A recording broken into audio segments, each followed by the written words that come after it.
what's up? My name is Sydney. Welcome back to my channel. So today I decided to do a video all about my disability, just like the general facts about it, when it happened, what it is, all that fun stuff. If you would like more videos about how it impacts my daily life, like driving, relationships, college, dating, friendships, like all that fun stuff, leave a comment down below and tell me which subject or all of the subjects you would like me to talk about, and I will be sure to do that. Without further ado, let's get into the video. Long story short, I was born 6 weeks premature. I weighed 2 pounds 6 ounces at birth. You could hold my torso in your hand, not my hands, somebody else's hands. They had to perform an emergency C-section to get me out of my mom, and then I was life-flighted to the nearest children's hospital, where they then diagnosed me with bacterial association. So bacterial association is a rare disease. It's on the National Rare Disease website, and it affects 1 in every 10,000 live births. And bacterial association is an acronym that stands for vertebrae, anal, cardiac, trachea, esophageal or esophagus, renal, and limbs. And to qualify for this, you have to have 2 out of the 7 letters, and I have 6 out of the 7. So vertebrae, I have fused vertebrae in my spine in 2 places, one at the top of my neck and one towards the bottom of my back. And additionally, with the fused vertebrae, I have fused ribs at the back of my shoulder blades, which is quite common with bacterial syndrome or association. I keep calling it a syndrome, but it's actually an association. I'm sorry. I'm sorry.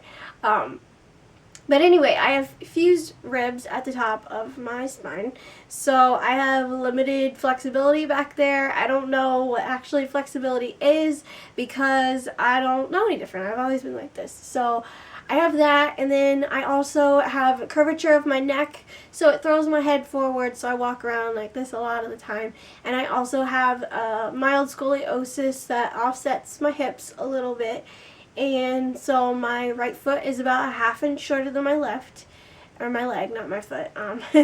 And I also have 1 vertebrae, at least, in my back that is a wedge shape. So instead of keeping my back straight up like this, it actually kind of hurts a little bit. So I generally stand a little bit hunched over because it's just more comfortable for me because it throws my back forward. So that just makes a lot of sense. And then anal, I don't have anal. I don't have any information on it. So moving on. Cardiac, I have dextrocardia. So that means that my heart is on the right side instead of the left. It's kind of weird when they do EKGs and things like that on me. They have to wire them backwards because it's actually flipped. And then when I have CAT scans or x-rays, I have to remind them that I'm dextrocardia so that they don't think that something's wrong with their machine, like it's flipping the images. No, it's okay. It's just my body. There's no problems with that. It's just on a different side.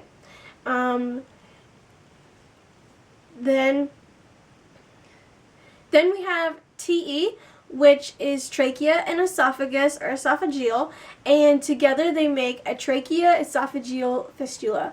So basically what a fistula is it means that my trachea and esophagus were fused together, and additionally my esophagus was attached to my lungs instead of my stomach. So what they had to do is they had to separate my esophagus and my trachea and connect my esophagus to my stomach by making a long spiral cut somehow. I don't know, that's just what they told me. And then also my esophagus was so small that you could barely fit a piece of hair through it. So what they had to do is over the course of several months, every 2 weeks or so, they would go in and gently stretch my esophagus out by hand. And so because of that, I had to have a feeding tube or a G-tube or a gastrointestinal tube. So that just means that I had to be pumped at nighttime by Pediasure, like Pedialyte, things like that, to make sure that I was getting the nutrients that I needed because I was having a hard time with food coming into my mouth, because originally when I was an infant, I mean, nobody eats solid food when they're an infant, but as I got older, I even had problems with my esophagus because it was so small and it had been expanded, and sometimes I still have problems with it, but not really. I mean, it's sort of just there. It's a fact of life that I know about. So anyways, I was pumped with this G-tube at nighttime, so I couldn't get out of bed. So I actually had to wear a diaper until I was about 12. I was 11 and like 3/4, so like 12, and that kind of sucked a lot. Going to other people's houses and having to explain why at 11 years old I had this nasty, dirty diaper that I needed to do something with. But you know what? It's a fact of life. I don't have that problem anymore, so it's kind of just, I put it all in the past, but it's an important fact to know. You know, it's part of my disability. It's part of something that I struggled with and had to deal with, so I just wanted to share it with you, even though it's kind of like gruesome a little bit. And then, so that's TE. And then R is renal. So I have what is called renal aplasia. And so renal aplasia just means that I am missing one kidney. I'm not sure which kidney it is, but I only have one of them. So if you need a kidney, please go somewhere else, because I need at least one of my kidneys, and I would appreciate it if you didn't take that away from me. That would be really cool. It doesn't bother me. There's nothing wrong with it. It's just, there's just one of them. That's all. And then L is limbs. So my arms are the main part of my limbs. And, well, the arms are generally what they consider to be the L part of the limbs, not your legs. So I'll try to roll up my sleeves a little bit here. But this arm, my left arm, my shoulder is fine. There's nothing wrong with my shoulder. My upper arm is fine. I have no idea if this is a complete elbow, partial elbow, I don't know. It bends and does the job, so that's really all I care about. And then down here, I have what is called radial aplasia. Now, radial aplasia is when, thinking back to the renal aplasia, so the radius bone in my arm is missing. So I only have my ulna bone, which is also conveniently curved a little bit over the years to allow me to, like, touch my face and feed myself and all the things you have to do with your face. So they essentially now have these surgeries that they can do to straighten out your arm by putting in a rod in place of the bone. But I have been like this for 22 years, so to me it's kind of pointless to adapt to that already, because I already know how to drive. I know how to do everything in my life the way that I already know how to do it, and just to have to adapt again would just be monotonous. Like, I don't want to do that. There's nothing. To me, there's nothing wrong with the way that I'm doing things, so I'm just going to kind of keep doing them. So on my left hand, additionally to radial aplasia, I have 4 fingers. I was born without a thumb, so they had to do a polarization surgery, which is where they take, in my case, the index finger and move it up and over and create a thumb. They made their own thumb because they were worried about me writing and doing all kinds of other things in life, so they made me a thumb. And then I had to go to occupational therapy for a long time to try to strengthen my thumb and get it functional. So it works like a charm to me. And then on my right side, this bone, I have no idea if it's my upper arm or my lower arm. I have no idea. I'm assuming it's my upper, because my shoulder is actually very pointy. I'm missing parts of my shoulder. I have no idea what parts of my shoulder I'm missing, but obviously I'm missing something, because shoulders don't just look like that. And then my collarbone actually comes out into what they call, I think it's a wing tip, like a bird's wing, how they're fatter, thicker towards their body, and then they get thinner as they go out with the wings, so that's why they call it a wing tip. And so I just have part of my arm. Oh, this arm is like 6 inches long, and this arm is like 13 inches long, just to give you an idea of what it is. And then my arm over here, I don't know if this is a wrist or an elbow, I don't know, but I also have radial aplasia because my wrist turns inward. Also, if I had ulna aplasia, I guess it would go out instead of in. That's just how I know. And on this hand, I have a partially formed thumb. I believe it is the thumb, not another finger. It's up pretty high to be any other finger. It just decided to not show up, so I don't know what its problem is, but whatever. It's fine. And then I have 2 other fingers. I don't know what they are. I have no idea. They're just there. They function. I don't really care what their name is. They work. So that's all that I care about. So that's essentially Vactoral itself. And then amongst Vactoral, I have a few other things that have gone on.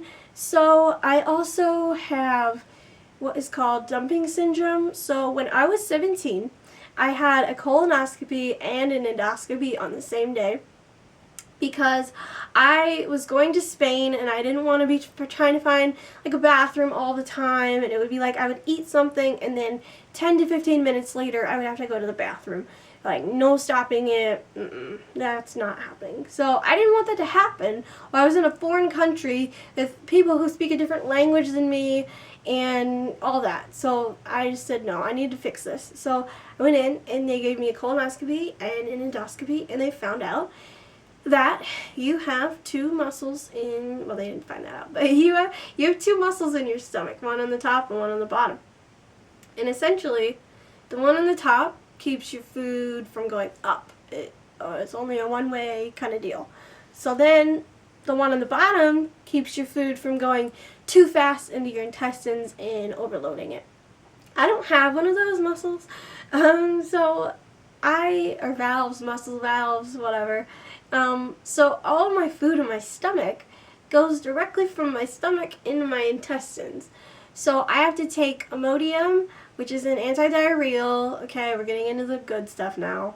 I have to take Imodium to keep everything where it needs to be, and sometimes it works, sometimes it doesn't. I just kind of have to go with it, and I've just sort of accepted it because there's nothing I can do about it. And the only other studies that were done on these missing valves were by mini pigs in Germany. So, I mean, I'm cool chilling with the mini pigs in Germany, but there's just no research on it at all. So I could very well be the only person to have this. I kind of doubt that I am, but, you know, at the same time, it's me, so it wouldn't surprise me really at all. What else? Oh, I don't have a gallbladder either, so that could attribute to the dumping syndrome, but I'm not really sure because I know that other people have had problems with taking their gallbladder out and like having problems with that, but I don't know. Supposedly I have an extra set of ribs, but I'm not really sure because on the latest x-ray they said that doesn't exist. So I don't know if they actually are there or not, but people have felt them, so I think that they're there. I think that they're there. I think they just didn't get the whole thing in, because they're towards the bottom, not towards the top. So I have an extra set of ribs. I don't have appendix. I had appendix, but then when I was an infant and they were doing all the surgeries and things like that, they just decided to take those suckers right out because you don't need them. And they said that if anybody tried to go in, if something happened to my appendix and they tried to go in and operate, they would be like, what in the living crap is going on with this girl? And it would just be a nightmare, and so they just did it while they were there, and it was just like, here we go. And then also, my legs, I found out, are wavy instead of straight. The bones are wavy instead of straight. So your bones are obviously supposed to be straight. That's what bones are. They're straight and strong and thick and calcium and all that good stuff.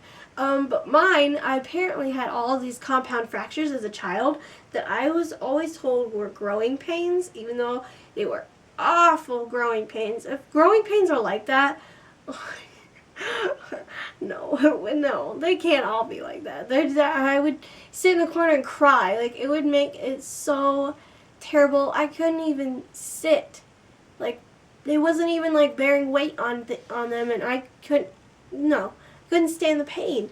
And so eventually I found out when I was 15, I actually fractured my leg, my right leg, and I went in and had an x-ray, and they told me that they were wavy instead of straight. And the only reason that I went in for that fracture specifically was because it was deeper into my bone than the other ones by like a couple inches, and so it hurt more. Thank you guys so much for watching my video. I apologize that it was so long. I tried to talk fast and get through it all, and I think I got everything, so that's really good. But if you know anybody who could benefit from this video, please send it to them. That would be so great, because I know that some people want to connect with other people with similar disabilities to them or the same disabilities as them, but they may not know how to get a hold of people or where to find resources And so if you think that somebody could benefit from seeing this, please send this to them, because that's what I really ultimately want to do, is help people with disabilities connect and help people without disabilities understand a little bit more about the disabled world and what kind of things that we go through and all that fun stuff. So again, please like and subscribe if you liked it, and subscribe if you like this video. Click the notifications button to get notifications when I upload. And yeah, thank you guys so much for watching. I'll see you next time. Bye!